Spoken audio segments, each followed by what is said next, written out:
کامنی نرتکی سے مل کر مجھے اپنی بہن کے سر سے زمین پر پٹک دیا تھا۔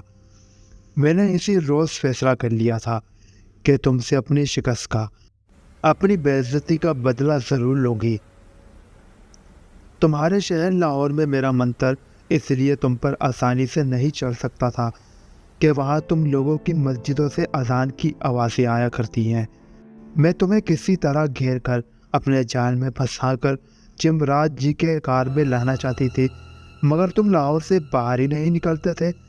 آخر کار میں نے ایک خوبصورت لڑکی رام پیاری کی شکل بنائی اور تمہیں ورگلا کر اپنے ساتھ یہاں تک لانے میں کامیاب ہو گئی۔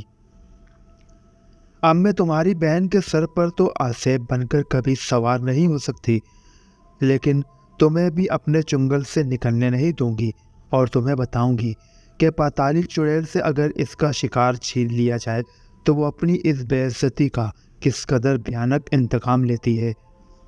تم میرے طلسم کے اور میرے قبضے میں ہو۔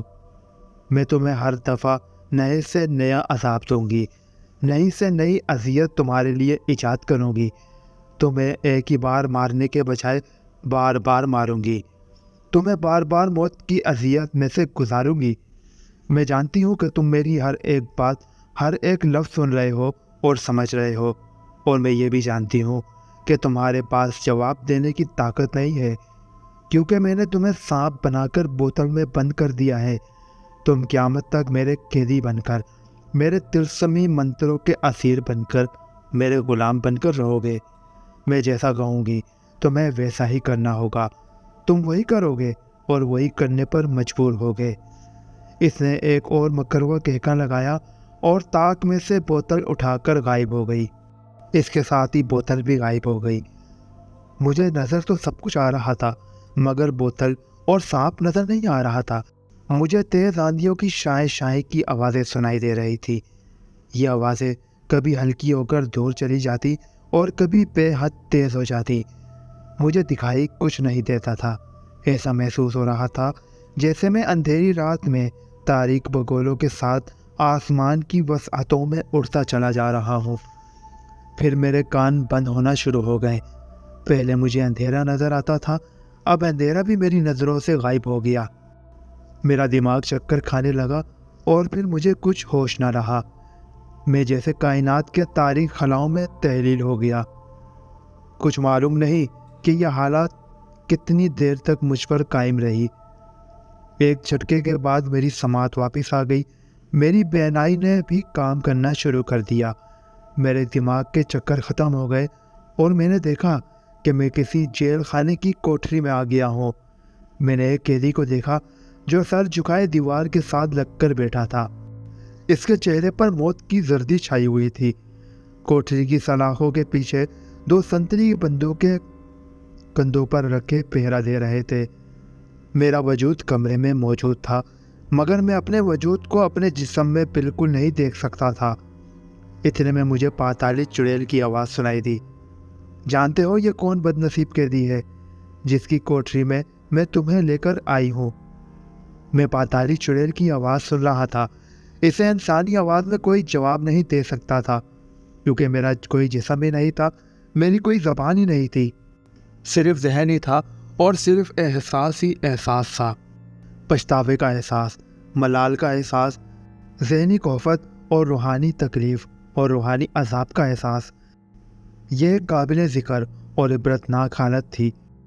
پاتالی چڑیل نے میرے جواب کا انتظار کیے بغیر بات بڑھاتے ہوئے کہا، یہ وہ بد نصیب قاتل ہے جس کو ابھی تھوڑی دیر بعد پھانسی پر لٹکا دیا جائے گا۔ تم دیکھ رہے ہو کہ اس قیدی کے چہرے پر موت کی دہشت چھائی ہوئی ہے، لیکن اسے یہ معلوم نہیں کہ جب اسے پھانسی پر لٹکا دیا جائے گا تو اس سے کوئی تکلیف نہیں ہوگی۔ تکلیف تمہیں ہوگی، پھانسی پر یہ لٹکے گا، اذیت تمہیں ملے گی، گردن کا منکا تمہیں ٹوٹتا محسوس ہوگا۔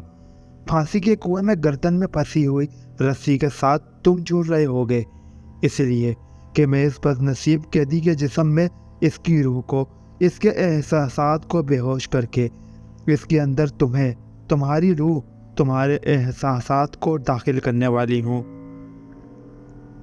اس کے بعد پتہ نہیں کیا ہوا، کیسے ہوا مجھے ایک جھٹکا لگا اور میں نے محسوس کیا کہ میرا جسم، میرے ہاتھ پاؤں، میرا وجود مجھے واپس مل گیا ہے۔ میری آنکھیں، میری قوت گویائی بھی واپس آ گئی ہے۔ میں نے چونک کر دیکھا، مگر یہ میرا جسم نہیں تھا، یہ اس بد نصیب قیدی کا جسم تھا جس کو بقول پاتالی چڑیل کے تھوڑی دیر میں پھانسی پر لٹکایا جانا تھا۔ یہ میرے بازو نہیں تھے، بلکہ بد نصیب قیدی کے ہاتھ تھے۔ صرف دماغ میرا اپنا تھا، میرا دماغ قیدی کا دماغ نہیں تھا، میری یادداشت اپنی تھی۔ سزائے موت پانے والے قیدی کے جسم میں داخل کر دیے جانے کے باوجود مجھے کچھ معلوم نہیں تھا کہ جس بد نصیب کے جسم میں داخل کر دیا گیا ہوں وہ کون ہے، اس نے کس کو قتل کیا ہے، جس کی سزا میں اس کی گردن میں پھانسی کا پھندا ڈالے جانے والا تھا۔ میں نے بد نصیب قیدی کے روپ میں گردن اٹھا کر پھانسی کی کوٹری کی سلاخوں کی طرف دیکھا۔ سلاخوں کی دوسری طرف 2 سنتری بندوقیں لیے پہرا دے رہے تھے۔ میں اٹھ کر سلاخوں کے پاس آ گیا۔ میں نے چیخ کر کہا، میں بے گناہ ہوں، میں تمہارا اصلی قیدی نہیں ہوں، میں نے کوئی خون نہیں کیا، مجھے پھانسی پر نہ لٹکاؤ۔ لیکن میں یہ دیکھ کر حیران رہ گیا کہ سپاہیوں نے میرا ایک بھی لفظ نہیں سنا تھا، بلکہ وہ دونوں جلدی سے بندوق تانے سلاخوں کے پاس آ گئے۔ ان میں سے ایک نے مجھے حکم دیا، سلاخوں سے پیچھے ہٹ کر کھڑے رہو، تمہیں یہاں آنے کی اجازت نہیں ہے۔ میں نے سلاخوں پر زور سے ہاتھ مارتے ہوئے کہا، میں قاتل نہیں ہوں، میں نے کوئی قتل نہیں کیا، مجھ پر کبھی قتل کا مقدمہ نہیں چلا، جسے موت کی سزا ہوئی ہے، جس کو تم لوگ پھانسی پر چڑھانے والے ہو، وہ میں نہیں ہوں۔ خدا کے واسطے مجھے یہاں سے باہر نکالو۔ جسے موت کی سزا ہوئی ہے، جس نے کوئی قتل کیا ہے، وہ خدا جانے کہاں چلا گیا ہے۔ یہ میں ہوں، اس کے جسم میں میری روح بند کر دی گئی ہے۔ میں تو لاہور شہر کا ایک شریف مگر بد نصیب شہری ہوں۔ میرا نام سلیم ہے، میری اکبری منڈی میں گلے کی دکان ہے۔ خدا کے لیے مجھے پھانسی پر نہ لٹکاؤ۔ دونوں سنتری مجھے گھور کر دیکھ رہے تھے۔ معلوم ہوا کہ جو الفاظ میری زبان سے نکل رہے تھے وہ ان پہرہ داروں کے کانوں تک جاتے جاتے بدل جاتے ہیں۔ یہ اس سے ثابت ہوا کہ جب میں نے اپنی چیخ و پکار ختم کی تو ایک سنتری نے دوسرے سے کہا، یہ کہہ رہا ہے کہ مجھے بھوک لگی ہے اور ہم اسے کھانے کو کچھ نہیں دے رہے کیونکہ 2 گھنٹوں کے بعد اسے پھانسی پر لٹکا دیا جائے گا۔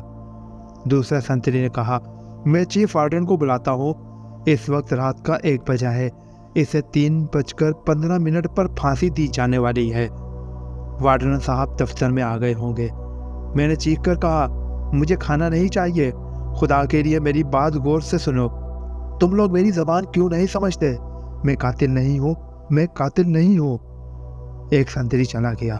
دوسرے نے سلاخوں میں سے بندوق کی نالی اندر کرتے ہوئے کہا، آرام سے بیٹھ جاؤ، تمہیں ابھی کھانے کو کچھ نہ کچھ مل جائے گا، اتنا مت چلاؤ۔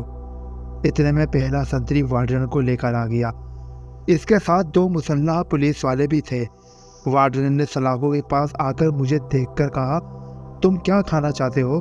یہ تمہاری زندگی کا آخری کھانا ہوگا، تم جو کہو گے ہم وہی تمہارے لیے تیار کروا دیں گے۔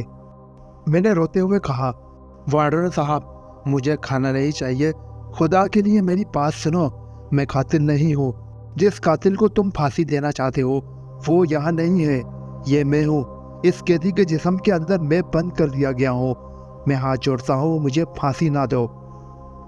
میں رونے لگا۔